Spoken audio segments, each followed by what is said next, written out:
안녕하세요. 안나의 백지편지의 안나입니다. 안녕하세요. 최영란입니다. 지난달 서소문 성지 역사박물관에서 이평춘님의 엔도 슈샤쿠 강의를 듣고 한 사람에 대한 연구를 일생 동안 하는 일이 쉽지 않다는 생각을 하게 되었어요. 맞아요. 그만큼 깊이가 있고 세밀한 연구 결과를 도출해내기까지 엄청난 시간과 노력이 필요하겠죠. 이번 3월 안나의 백지편지 74회에서는 서로를 빛내주는 관계에 대해 이야기 나누어 보려고 합니다. 2025년 8월에 이평춘님은 엔도 슈샤쿠 문학연구 신과 인간의 문학이라는 책을 출간해서 읽어보게 되었어요.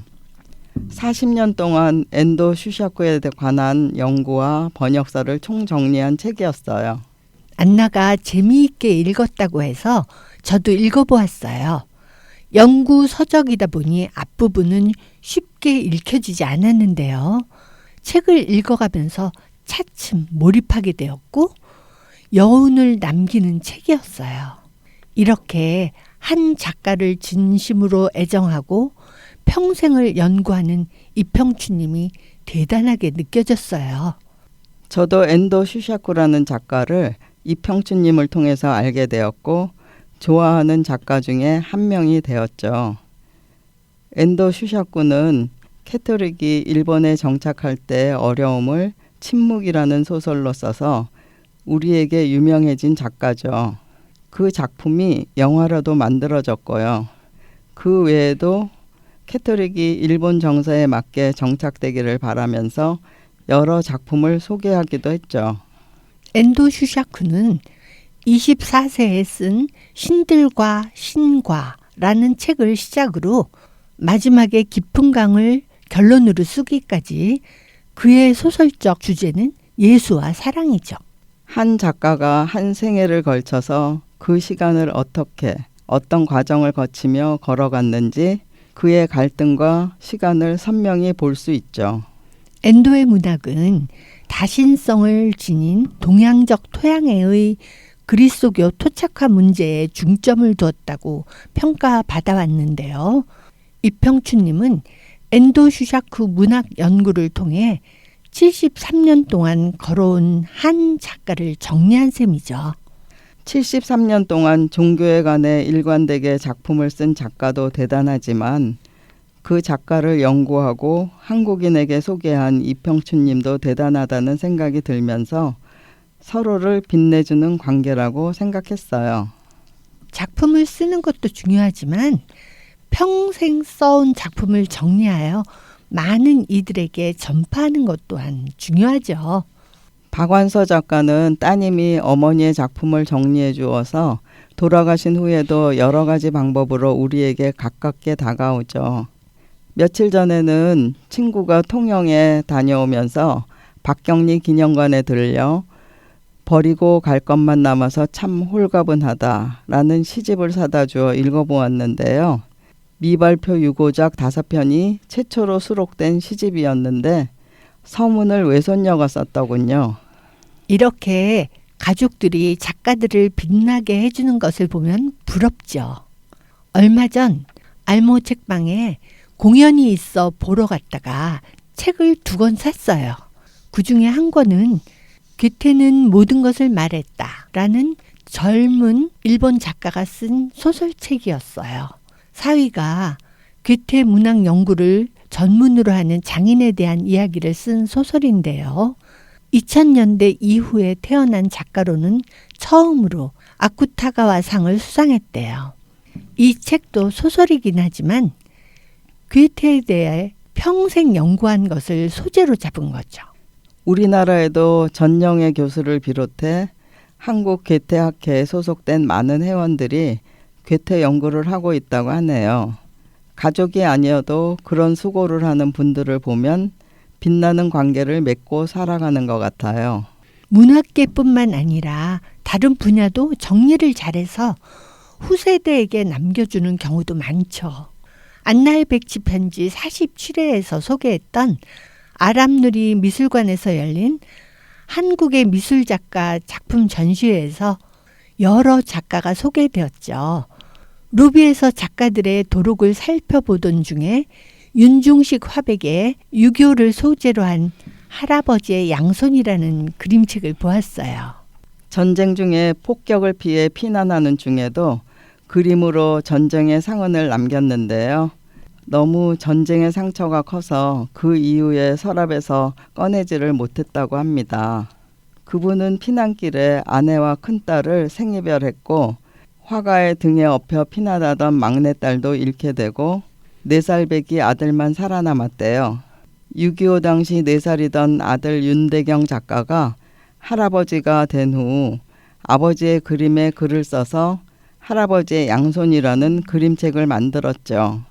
저는 그림책을 보고 울어보긴 처음이었어요. 전쟁의 흔적과 그 상황에서도 그림으로 그 상황을 생생하게 남긴 예술원에 감명을 받았었나 봐요. 제가 결혼했을 때 시어머니께서 피난 중에 가족이 한 명도 안 죽었다고 수없이 말씀하셔서 전쟁 얘기 좀 그만했으면 좋겠다고 생각했는데 그 그림을 본 후 피난길에 10명이 넘는 식솔이 한 명도 죽지 않았다는 것이 기적이었다는 생각이 새삼 들더군요. 아들이 세상에 그 그림을 내놓지 않았다면 그냥 묻히고 말았을 텐데 그림책으로 만들어 빛을 보게 되었죠. 2022년 윤중식 화백의 10주기 추모전으로 성북구립미술관에서 전시가 열렸는데요. 미술관에 작품 500점을 기증했다고 합니다. 최근에 덕수궁 시립미술관에서도 향수라는 제목으로 전시회가 열리고 있었는데요. 그곳에 윤중식 화백의 피난 그림 4점이 전시 중이었어요. 참 반갑더군요. 이런저런 계기로 윤중식 화백의 이야기를 알게 되면서 작가도 중요하지만 그것을 계승해서 많은 이들과 공유할 수 있도록 돕는 일도 중요하다는 생각을 하게 되었어요. 서로에게 빛나는 관계가 되어 주변에 선한 영향을 주는 경우죠. 비록 우리가 유명인이 아닐지라도 가까운 주변인들과 서로 빛나는 관계를 맺어가며 사는 일도 소중한 일이지요. 이제 세월이 흘러 부모님들이 다 돌아가셨지만 돌이켜보면 우리 가슴에 크게 자리 잡고 계신다는 사실만으로도 충분히 빛나고 가치 있는 일이라는 생각이 듭니다. 저는 개인적으로 엔도 슈샤코를 좋아하는데요. 본인도 성장 과정에서 상처가 많았지만 그의 소설 주제가 모든 것을 다 품고 가는 동반자적인 사랑을 이야기하기 때문인 것 같아요. 우리도 삶의 막바지를 향해 걸어가고 있는데요. 가까운 사람들과 서로를 빛내주는 관계를 맺어가며 살아가면 좋겠죠. 이번 달은 김경수님의 노래로 동행을 들으면서 안나의 백지편지 74번째 이야기를 마치겠습니다.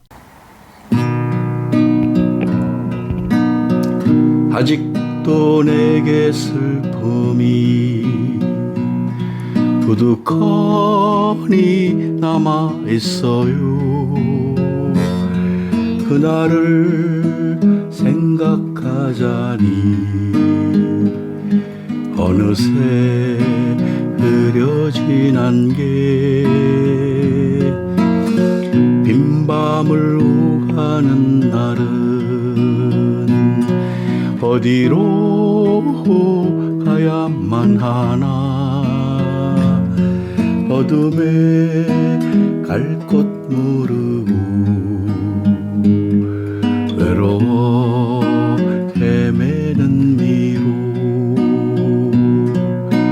누가 나와 같이 함께 울어줄 사람 있나요? 누가 나와 같이 함께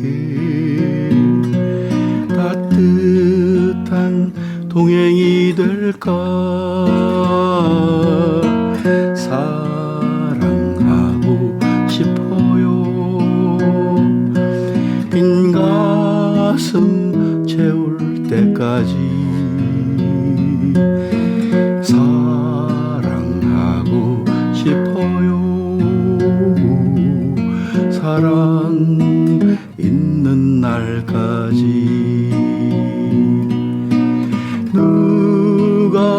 나와 같이 함께 울어줄 사람 있나요? 누가 나와 같이 함께 따뜻한 동행이 될까? 사랑하고 싶어요. 빈 가슴 채울 때까지